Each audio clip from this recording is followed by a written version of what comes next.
Ladies and gentlemen, welcome to Medgate Today Presents Healthy Talk Show, where we elevate your journey to optimal health through expert insights and empowering stories. Here, leaders speak and industry listens. I'm your host, Ritika Singh.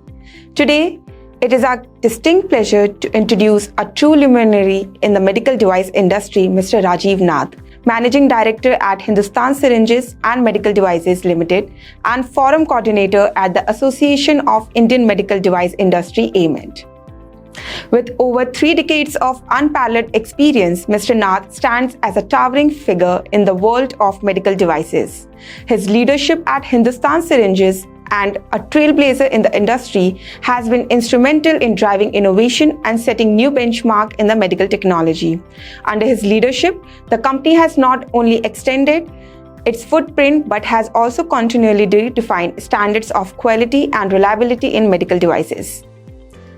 Rajeev Nath's influence extends beyond his role at Hindustan Syringes. As the forum coordinator at AMED, he plays a crucial role in championing the intersects of the medical devices sector across India. His dedication to this role has been pivotal in fostering collaboration, advocating for policy changes, and steering the industry towards a future brimming with opportunities. Today, we are fortunate to gain insights from a visionary whose work bridges industry leadership and strategic advocacy. His unique perspective, drawn from years of hands-on experience and a medical device landscape, and promises to both enlightening and inspiring. Please join me in welcoming Mr. Rajeev Nath, a leader whose contribution contribute to shape the future of healthcare and medical technology in India. Hello, sir. It's our pleasure to have you here, and thank you for letting us host you. Thanks, Ritika. So let's dive into the interview. My first question to you would be, as Hindustan Syringes and Medical Device Limited is a key player in medical devices, so could you please give us an overview about your history of company, core products, and what are the market impacts? Well, I joined the company nearly 40 years back. I'm the lucky son born with a silver syringe in my mouth. The company was started by my father, who as a pharmacist ventured to make glass syringes. Even the basic medical devices were not being made in the country. So in 1957, he had gone to Japan and collaborated with a Japanese company. And in 1959, we started making glass syringes. I joined the company in 1984, and thereafter we had introduced disposable syringes shortly after I joined the company. And after that, other products like disposable needles, IV cannulas, and then we had gone in for backward integration. We started making our own cannula, the needle point, in-house. We also started making the capillary tubing for the needles in-house. And by doing this, we tried to be competitive. The technology which we had, we got from Japan. For blood collection tubes, which we entered, we got the technology from Israel. For syringes, the technology started from Taiwan and Korea, and then later on we got in more sophisticated technology from Italy and from Germany. And thereafter, when we went for IV cannulas, we got the technology from Europe and mainly from Sweden, I would say. For surgical blades, our technology comes in from England, Sheffield. So typically for all our products, we've tried to benchmark our products with various brand leaders internationally. And we've tried to see what kind of sourcing of technology and materials and inputs they've had. And we've tried to bring in those inputs also to India, so that we're able to compete with them not only in India, but also internationally.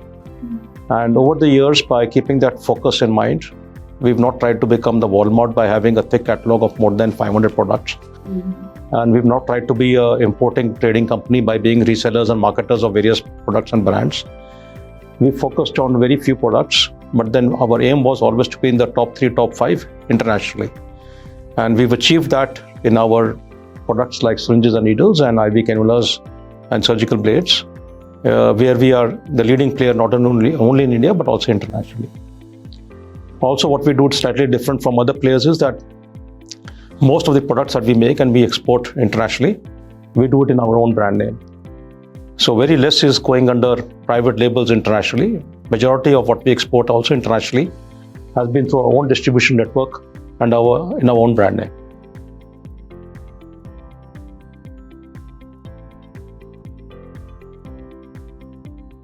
Moving forward, my next question would be, your company is known for its innovation. So can you give us a new highlight or project your company is working on, like new technological advancements or innovation? Sure.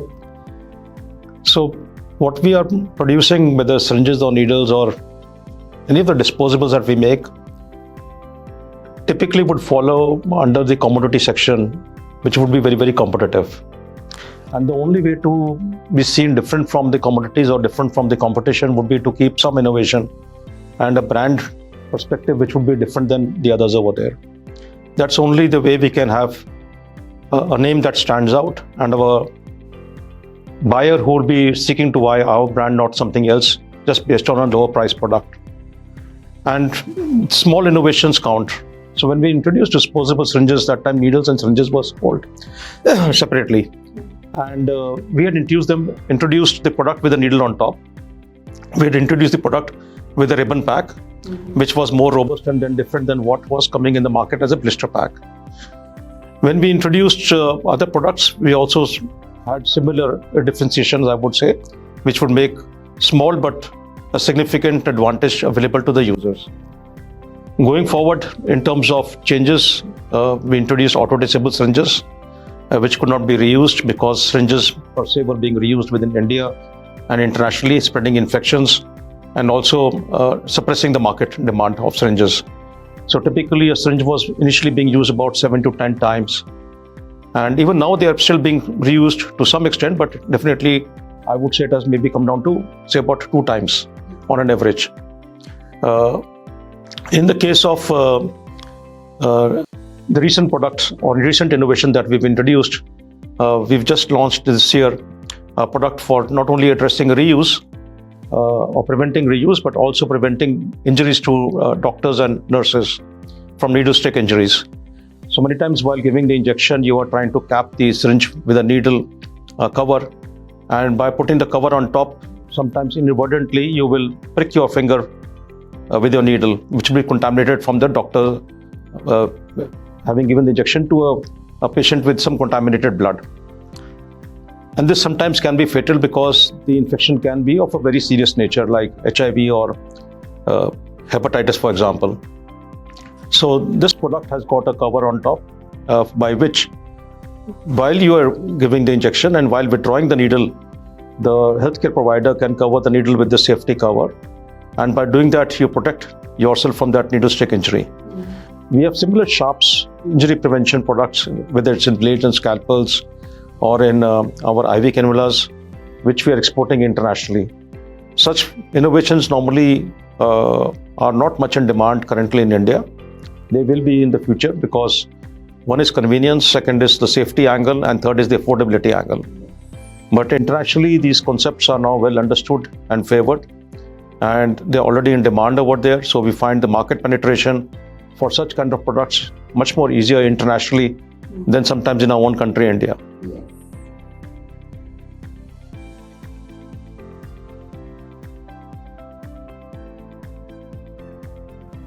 Adding to this, how do your company engage with medical, or we can say healthcare professionals, and with other stakeholders to know their needs and to know their demands? So here again, we've got a nationwide, our own sales team and network in terms of communicating to their doctors and to their needs and to the healthcare providers and the needs, whether I would say the most important, more than doctors even, are nurses, for example. They are the ones who use the medical disposables even more than doctors. And whether it's through the procurement personnel or through the nursing in charge or the superintendent over there, our distributors typically will be the first point of interface over there. And to support the distributors or the dealers, we also have a sales force over there. So we've got more than 5,000 dealers who are working all over the country, and that's both urban and rural penetration. We got more than 60 stocking points, and we got a sales force, like I mentioned, covering all the states, and to support this dealer network and for this communication. We also use electronic media or television to communicate messages across, and also we take advantages of exhibitions. and that's another opportunity for us to interact. And we regularly hold medical education programs where the nurses and medical professionals are exposed to various technologies and the latest practices or the best practices in terms of whether injection safety or blood safety or infusion safety, safe blood handling. So such kind of initiatives allow a two-way communication, both to educate the best practices in the healthcare profession and also to understand the challenges or the design needs or product needs or variations that the medical profession is facing, and they want the product specifications to be tweaked. So it can be a simple thing that the product is being used, for example, on an infusion pump, and the pump has been designed for an international brand of syringes and may not be designed for the Indian brand. But once that pump is going to be sold in the country in India, we have to see that the pump is compatible for our kind of syringes, because since we have more than 60% market share in India, most of the syringes which will be available in the hospital will be coming from our company, from Dispovac. So then we work together with the machine suppliers. So similarly for diagnostic analyzers, sometimes certain parts of the equipment needs to be tweaked to handle the product best and to get the best outcome.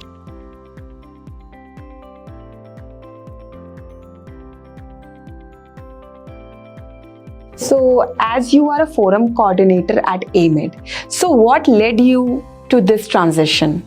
Is there any story? I won't say it's a transition, but yes, at one of the conferences on regulations which we were attending internationally, and this was being held first time in India in Delhi. Every country had a delegation, and the delegation was being led by either the health ministry head and the regulator and their industry leader. We were hosts, and we had a section of the table available for people to represent India. Okay. And the seats were lying empty. So we asked around that who will be representing India at this important international conference. And to my dismay, I found that the chair was being offered to an overseas manufacturer's Indian representative. Okay. Now, those people don't have a factory in India, so why should somebody who doesn't have a factory in India speak on behalf of us in India? Yes, exactly. The other people present also spoke to me, and they expressed that we need to have our own representation in India like other countries are doing. Yeah. And that's where we decided on the spot. And in fact, it was BD's regional director in Singapore who was chatting with me, and he says, why people in India don't have your own association? And Mr. Nath, why aren't you leading it?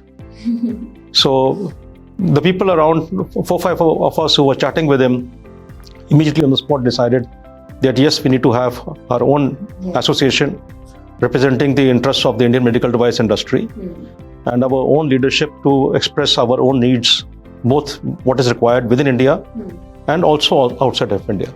Can you highlight some of the visions, or you can say principles of AMED? It's very simple. There are just two of them. One is Make in India, Okay. and the second is making it ethically. Okay.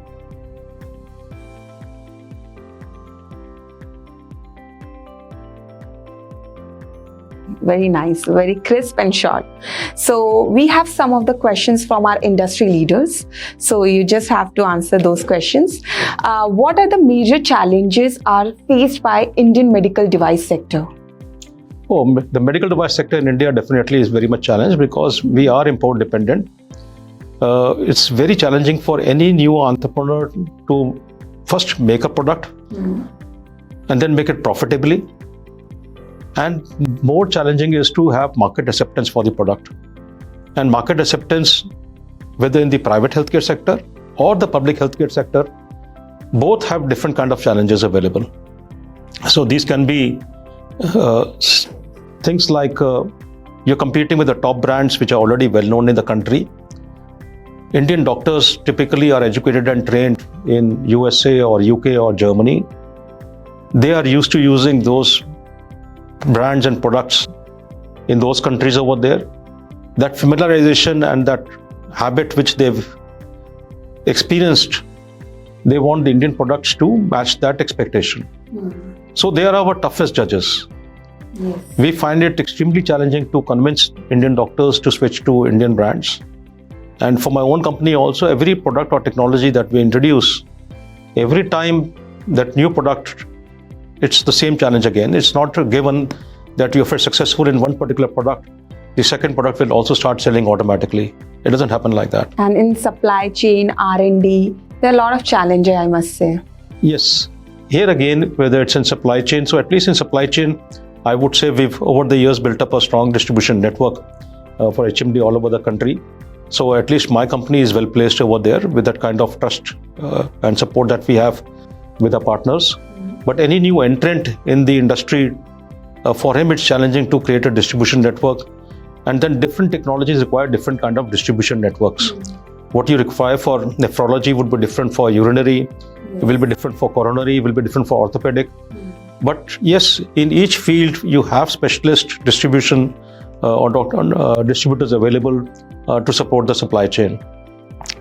Coming to regulatory, here again definitely a challenge, and India is going through a transition where now all medical devices are coming under regulation or have come under regulation. Yes. So the issue has been of I would say enforcement and facing the regulatory enforcers. And here again the challenge has been to communicate to the regulatory inspectors at the state level or at the zonal level, who are still not fully, I would say, educated or experts at regulating medical devices. Their core strength lies in regulating pharmaceutical medicines and vaccines, and they always will look at medical devices from that perspective. And that becomes a challenge for manufacturers to convince them that this is not a drug, it's an engineering product, and it's going to be needing different regulations. So we manufacturers who are exporting internationally face international regulations, and we've experienced international regulations before regulations came to India. And we find a distinct difference as to how the products are regulated in the countries, whether it's in USA and in Europe, and the perspective of regulators and auditors when they visit our factories in India, to the way the inspectors are doing the inspections in India. And this is a huge challenge.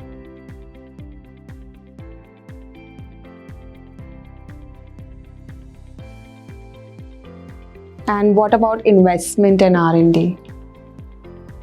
Well, I would say there is a changing climate in India now. So when I had joined the factory 40 years back, it was extremely difficult to get finance. Getting a few lakh rupees loan was a huge challenge. R&D was basically design and engineering only, and that was also basically, I would say, reverse engineering being done within your own factory or getting it subcontracted by somebody else. On today's time, the ecosystem has completely evolved. So I'm slightly envious of the youngsters now. So the startups and the youngsters and developers do have the advantage that both in the institution mechanism or also from the ministries of DST and DBT, they've done a wonderful job. The ecosystem they've created through BIRAC and the other organizations like C Camp in Bangalore, you got IKP Knowledge Park in Hyderabad, you got Venture Center in Pune, you got the various IITs with their own incubators. There are more than 80 bionests working in India. So these kind of incubators and bionests, they give the supporting system to these entrepreneurs for the R&D and the product development in the country. And not only for R&D and development, they also will then provide the grants available to go on to the next phase. And with that kind of credibility and support available within the system from within the government and the ministries, gives the platform and the courage available to the developer or to the budding entrepreneur to seek finances from a venture capitalist. So on today's date, the ecosystem really has evolved. Money is more easily available. More people have got a risk appetite to support such kind of ventures. And also in the case of banks, the banking system itself has definitely come a long way forward. So before, the debt equity ratios were very, very strictly applied. The margin money requirement was very strict. Securities demanded were very, very strictly applied. So it was a huge challenge to get finance from banks. Now it's much more easier to seek finance from even the banks. Yes, you said it very well that it is much easier now.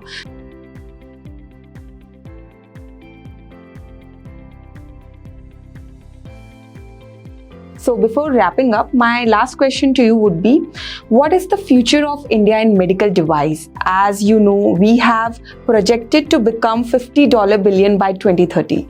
So how do you see this? Is it achievable, or you can say you want to add some suggestions to it? I think very much achievable.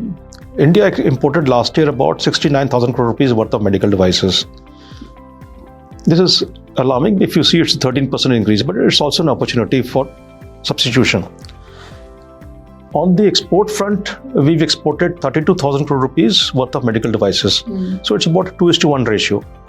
But within medical devices, you've got various verticals, you've got consumables and disposables, you've got instruments and implants, you've got electronics and equipment, and you've got IVD reagents.